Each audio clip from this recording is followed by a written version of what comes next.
இன்றே டவுன்லோட் செய்து உங்கள் ஃபேவரட் ஷோக்களை என்ஜாய் பண்ணுங்க. பாரதியும் மனோவும் சேர்ந்துக்கிட்டு ஏதோ பிளான் போட்டு வந்து உங்ககிட்ட போய் சொல்லிட்டு இருக்காங்க. எனக்கு தெரிஞ்சு இவங்க எல்லாருமா சேர்ந்து உங்ககிட்ட ஏதோ டிராமா பண்ணிட்டு இருக்காங்க. யோ, முதல்ல வெளியே போ. சும்மா உன் கதையெல்லாம் கேட்கறதுக்கு இங்க யாரும் தயாரா இல்ல. யோ, வெளியே போ. ஒரு நிமிஷம் இருங்க, சொல்லுங்க.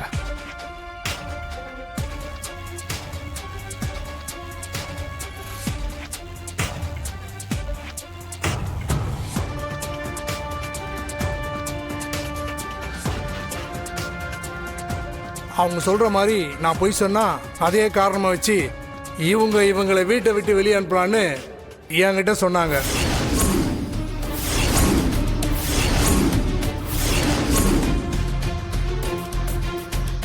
நானும் அவங்க கொடுக்குற பணத்துக்காக ஆசைப்பட்டு அநியாயமா ஒரு பொய் சொல்லிட்டேன்.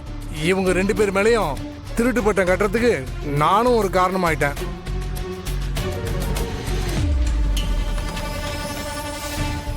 பாரதிய மனோவும் என்னை வந்து பார்த்து வீட்டில் நகையை காணும்னு பிரச்சனை ஆயிடுச்சு, அந்த பழி பாரதி மேலே விழுந்துருச்சுன்னு அப்படின்னு என்கிட்ட சொன்னாங்க.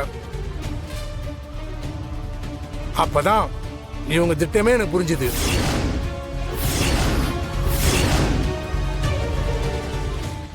நான் உடனே பாரதியும் மனோவையும் கூட்டிக்கிட்டு இந்த விஷயத்தை உங்ககிட்ட சொல்றதுக்காக இப்போ கிளம்பி வந்துட்டேன். என்னை மன்னிச்சிடுங்க சார். என்னுடைய பணத்தை ஆசையால் எந்த தப்பும் செய்யாத அப்பாவி இவங்க 2 பேரும் பாதிக்கப்பட்டிருப்பாங்க. பாரதி, மனோ, நீங்கள் 2 பேரும் என்னை மன்னிச்சிடுங்க. ஆதி சார், நடந்த எல்லா உண்மையும் சொல்லிட்டேன். அப்போ வரேன் சார், வரேன். என்ன காரியம் பண்ணி வச்சிருக்க மித்ரா?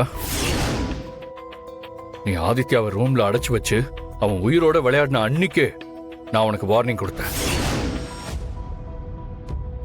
நான் அவ்வளவு தூரம் சொன்னதையும் மீறி மறுபடியும் வீட்டை விட்டு பாரதியை அனுப்புறதுக்கு, இப்படி ஒரு அசிங்கத்தை பண்றதுக்கு உனக்கு எங்க இருந்து தைரியம் வந்துச்சு? ஆதி, அந்த பினான்சியர் வந்து சொல்லிட்டு போனதெல்லாம் உண்மைதான். ஆனா மித்ராவுக்கும் இதுக்கும் எந்த சம்மந்தமும் இல்ல. பைனான்சியரை பார்த்து பேசினது நான் தான். பணத்தை கொடுத்து ஆசை காட்டினதும் நான் தான். அது மட்டும் இல்ல, உங்க அம்மாவோட தாலி செயினை எடுத்து மறைச்சு வச்சுக்கிட்டு அதை பாரதியும் மனோவும் சேர்ந்து எடுத்துட்டாங்கன்னு அவங்க மேல திருட்டு பழி சுமத்தினதும் நான் தான். என்ன சொல்றீங்க? அப்ப என் அம்மாவோட தாலி செயின் அது என்கிட்ட தான் பத்திரமா இருக்கு. என்னங்க, என்ன நடக்குது இங்க? எதுக்கு இவ்வளவு பெரிய டிராமா? நானும் நீங்க போடுற திட்டத்தை பத்தி எதுவும் தெரியாம பாரதிய போய் தப்பா நினைச்சிட்டேன். எதுக்காக நீங்க இதெல்லாம் பண்றீங்க? மித்ராக்காக தான் பண்ண. அவ படுற கஷ்டத்தை என்னால பார்க்க முடியல. பாரதியும் அவ குடும்பமும் இங்க இருக்கிற வரைக்கும் மித்ராவுக்கும் உங்களுக்கும் கல்யாணம் நடக்காதோன்னு எனக்குள்ள ஒரு சந்தேகம் இருந்துகிட்டே இருக்கு. அது ஏன்னு எனக்கு தெரியல. அதுவும் இல்லாம அவங்க குடும்பத்துக்காக நீங்க பண்ற எல்லா விஷயமும் ரொம்ப அப்நார்மலா இருக்கு. அது எதையுமே என்னால சகிச்சுக்க முடியல. என்னாலையும் எதுவும் பேச முடியல.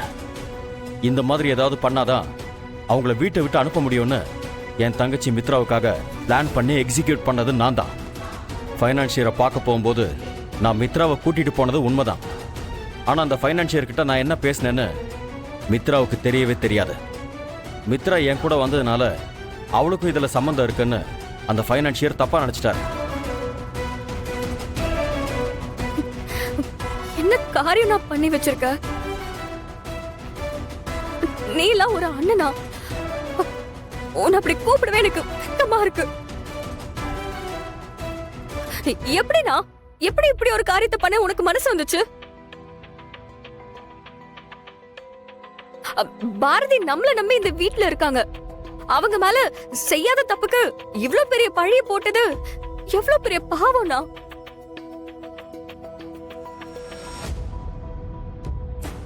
இது தெரியாம நானும் உன் கூட சேர்ந்துட்டு அந்த ஃபைனான்சியரை பார்க்க வந்ததுதான் நான் பண்ண பெரிய தப்பு.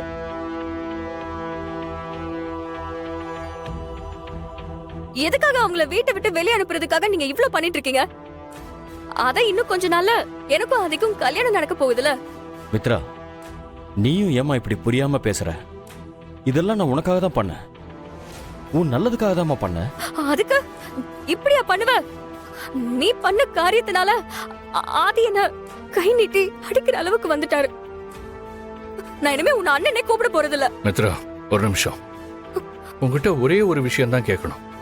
இப்ப நீ பண்றதுல எதுவும் டிராமா இல்லையா? என்ன ஆதி, என் மேல நம்பிக்கை இல்லாம இந்த மாதிரி எல்லாம் பேசுறீங்க? எதுக்கும் எனக்கும் எந்த சம்பந்தமும் இல்ல. அண்ணன் ஏதோ எனக்கு நல்லது பண்றதா நினைச்சு ஏதோ தப்பா யோசிச்சு இதெல்லாம் பண்ணிட்டாரு. பாரு மித்ரா, உங்ககிட்ட தெளிவா ஒரு விஷயம் சொல்றேன். பாரதியும் குழந்தைங்களும் இந்த வீட்டில தான் இருப்பாங்க. அப்படி அது பிடிக்காம நான் சொன்னதையும் மீறி அவங்க இங்க இருக்க கூடாதுன்னு நீங்க நினைச்சீங்கன்னா இட்ஸ் ஃபைன். நானும் அவங்களோட சேர்ந்து இந்த வீட்டை விட்டு வெளியே போயிடுவேன்.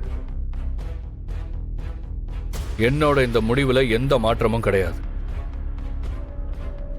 இப்ப கூட நீங்க பண்ண இந்த விஷயத்துக்கு நான் வீட்டை விட்டு வெளியே போயிருக்கணும். ஆனா இது உங்க 2 பேருக்கும் லாஸ்ட் வார்னிங். இதுக்கு மேல இந்த மாதிரி ஏதாவது பைத்தியகாரத்தனமா பண்ணீங்க, நானும் இந்த வீட்டில் இருக்க மாட்டேன். மித்ராவுக்கும் எனக்கும் இந்த கல்யாணமும் நடக்காது.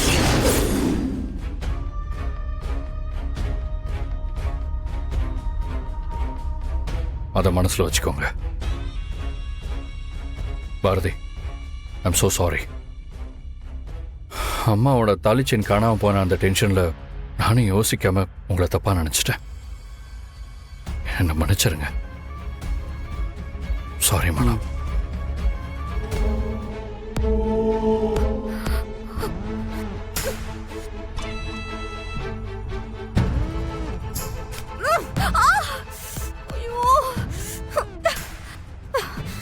ஐயோ மித்ரா மேடம், என்ன பண்றீங்க? உங்க கோவத்தை செவுத்து மேலெல்லாம் காட்டினா உங்களுக்கு தான் நஷ்டம். என்ன நக்கலா? ஐயோ, உங்க மேல இருக்கிற அக்கறையில சொன்னா நக்கல்னு சொல்றீங்களே. என்னன்னு சொல்றது? நல்லதுக்கே காலம் இல்லாம போயிடுச்சு. பாரதி, ரொம்ப ஓவரா பேசுற. உனக்கெல்லாம் அறிவே கிடையாதா? நீ எல்லாம் திருந்தவே மாட்டியா? உனக்கு எதுக்கு இந்த கீழ்த்தரமான புத்தி? வீடுதான் இவ்ளோ பெருசு, ஆனா உன் மனசு முழுக்க சாக்கடையா இருக்கு.